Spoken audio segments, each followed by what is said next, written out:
So what's up, kamusta? Ayos ba tayo dyan? So nandito tayo ngayon sa may Rusi Baliwag branch para sa update natin.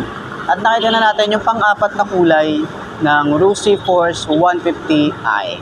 So meron sa harap nyo na kulay white at gusto ko rin ikutan to at sabihin sa inyo yung presyo kung magkano nga ba to para sa mga nagtatanong. So tara, walk around natin. Ayos na ayos siya. I'm changing who I am.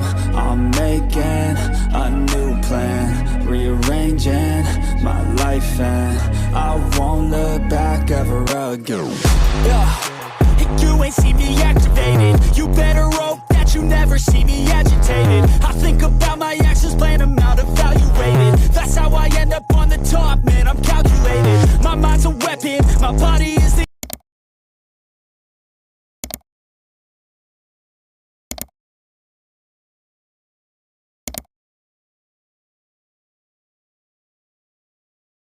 So yun ang mga best no, sa lahat ng mga nagtatanong magkano nga ba ang ganitong motorcycle. Ito ay nagkakahalaga ng 110,000 kapag kinuha nyo ng cash. At syempre available din sila sa installment. Ilalagay ko na lang din dyan sa screen nyo kung magkano nga ba ang installment nila hanggang 1 year to 3 years. At meron din silang rebate. So sa lahat ng mga gustong kumuha ng finance or dito sa may casa, pwede nyo akong i-PM sa aking Facebook page na iMarkMoto 2.0 para at least ma-assist ko kayo sa mga gustong kumuha ng kanilang mga dream bike. So, ano pa hinihintay nyo? PM na. Okay? So, sa tingin nyo, sulit nga bang presyo niya ngayon 2025? Comment nyo naman yan. At para naman dun sa mga nakagamit na ng ganitong motorcycle, baka pwede nyo i-share dyan sa comment section. Ano nga ba yung mga naging experience nyo sa motorcycle na to? Ayos na ayos siya. I'm never second guessing, I just do what I was destined. Cause I feel I got the blessing, persistence and obsession. That's how you keep progressing, I already learned that lesson, yeah. I'm changing who I am, I'm making a new plan, rearranging my life, and I won't look back ever again. You can't stop what's moving, you can't stop what's moving. I'm changing my life and I won't look back ever again. No fear, see clear, you deserve to be great.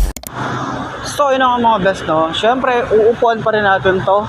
Okay, ngayon lang din natin nakita itong Force 150i na kulay white. So maganda rin pala yung lining niya. Meron din palang ganito, akala ko tatlo lang. Dahil nga last time nakita natin yung kulay gold, yung kulay black. At nandito ngayon sa likod, yung kulay black and kulay gray. So ngayon, meron tayong kulay white. So upuan pa rin natin to, no? So mga nagustuhan talaga natin dito yung looks niya sa harap. Meron tayong windshield dito, nasaktuhan lang talaga yung kanyang taas. Meron tayong maangas na headlight dito na naka-ejected valve. And then yung looks dito sa side na to, lalo na yung Rusi emblem dito. And sinasabi nila na overkill nga daw yung motorcycle na to pagdating sa carbon fiber looks. Okay, so kasi meron siya rito sa side, meron siya sa harap, meron din siya rito sa handlebar, at dito sa side, meron siya rito. So sinasabi nila na overkill, pero para sa mga fan dyan ng carbon fiber finish, eto, binigay na ni Rusi. Okay, so kagandahan din dito, meron din siyang side stand kill switch at maganda yung kanyang side stand. Okay? So yung upuan, naka-camelback na rin tayo rito. At nga pala, pag ino-open siya, taran! Okay, ganyan na siya. May maluwag tayo na compartment dito. Okay, para sa long ride at para naman dun sa mga gusto magpalagay ng bracket. Ito okay naman na itong bracket niya, pero hindi ko lang sure kung katulad siya ng RFI na pwede nyo siyang dugtungan. May mga gumagawa kasi nun, pero pwede nyo rin siyang lagyan ng bracket. So yun, mga pwede nating i-upgrade dito. Tapos kagandahan, meron na tayo rito USB charging port, dalawa na yan, yung Type-C tsaka yung ordinary USB. And sa mga switches niya talagang sumasabay at tayo rito, adjustable lever tayo rito. Ayan, naka digital panel na rin tayo rito. Hindi pa siya keyless, disusi pa rin siya, pero malay natin magkaroon sila ng keyless na disusi. Ayan. So hindi ko pa rin pala nakikita yung nito, yung dashboard nito, kung ano yung itsura niya. Pero yun na nga. Okay, sa 5 to nakagaya ko. Kaya yung itsura natin, sobrang bukakang-bukaka to.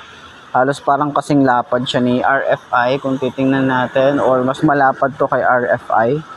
Pero kapag tinayo naman natin, magaan naman na siya, no?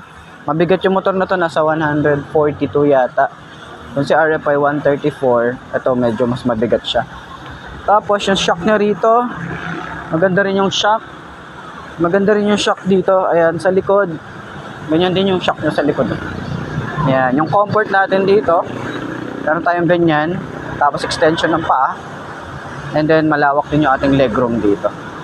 Ayan, so angkas naman, komportable naman siya. Tingnan natin.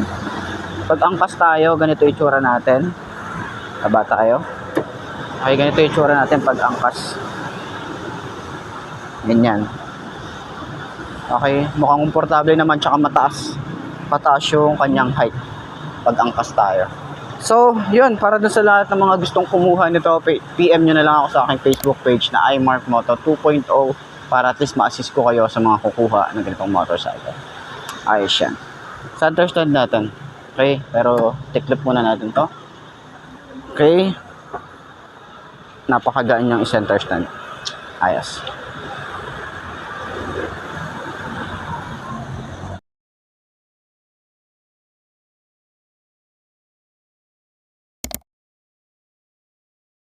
So ayan, quick walk around para dito sa may Force 150i na kulay white, no? Nakita natin ngayon dito sa may Rusi Baliwag. Okay?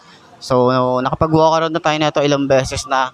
Kaya gusto ko rin kayong i-update ulit para sa mga bago natin subscriber. Ayan, meron po silang available na ganitong kulay.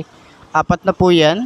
So dito meron silang kulay gray, meron din silang kulay black. At last time nga kung napanood niyo yung isa nating vlog sa may Rusi San Rafael branch, meron tayong gold doon. Ngayon naman ito yung kulay white.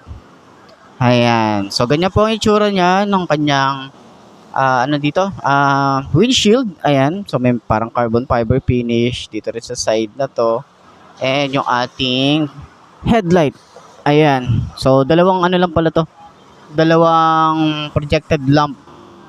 Tapos meron tayong maliliit na LED rito. And then daytime running light, signal light dito sa side. Tapos may mga ilaw din to.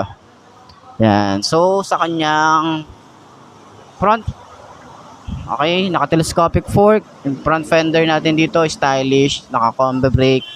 Ang ganda rin yung ano dito. Yung Rusi na logo rito. Ayan, naka-emboss siya. Naka-dual pad caliper. Triple yata to kasi naka-combi brake to eh. Ayan. Naka-single disc brake. Yung mags maganda. Yung size nito ay 110/70 by 13. Halos same ng kay Rusi RFI 175. Pero ito, Cordial. Yung kanyang brand. Ayan. So, dito, meron tayong parang carbon fiber finish. Oh. Yan dun. Wala din dito.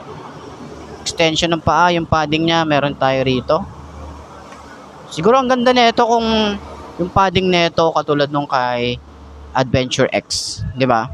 Tapos yung mga lining niya rito, yung decals, ayan, meron tayo Rusi na decals dito, may Force. Pero sana dito Force na lang. Kasi may Rusi naman na dito eh, 'di ba? So, ayan, meron tayong kulay gold, may kulay gold din dito, EFI, water cooled, 4 bulb, tapos may Force dito na maliit na emblem. So, dito sana dito lakihan nila ng Force. Tapos emblem. Alisin na nila tong decals diyan. Wala lang, suggestion ko lang naman.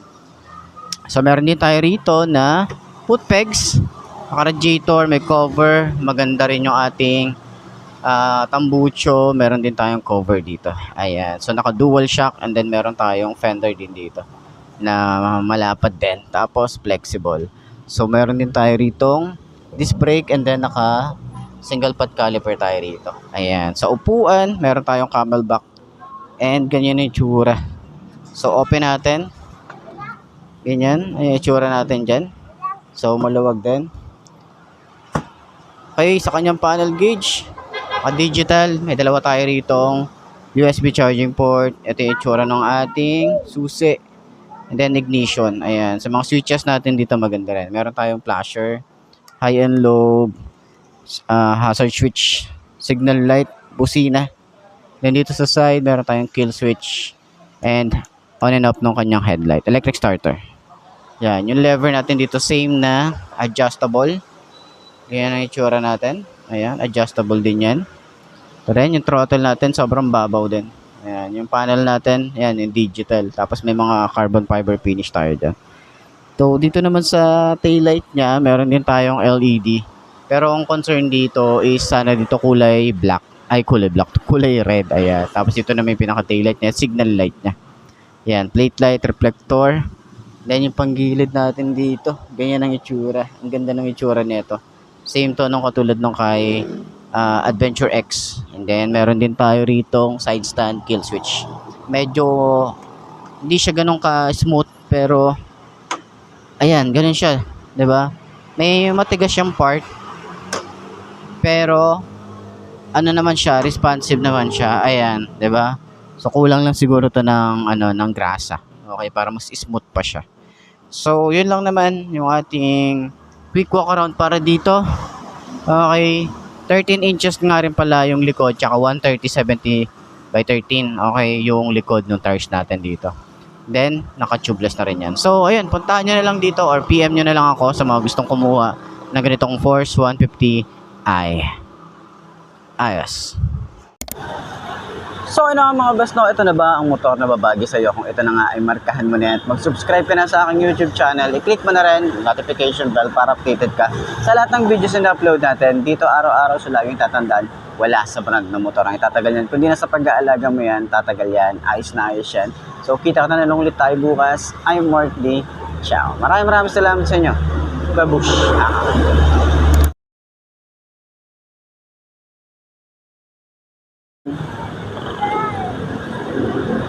Dahil nga last time nakita natin yung kulay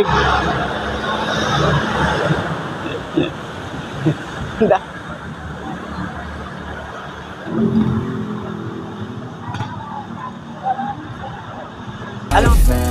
I won't look back ever again. You can't stop what's moving. You can't stop what's moving.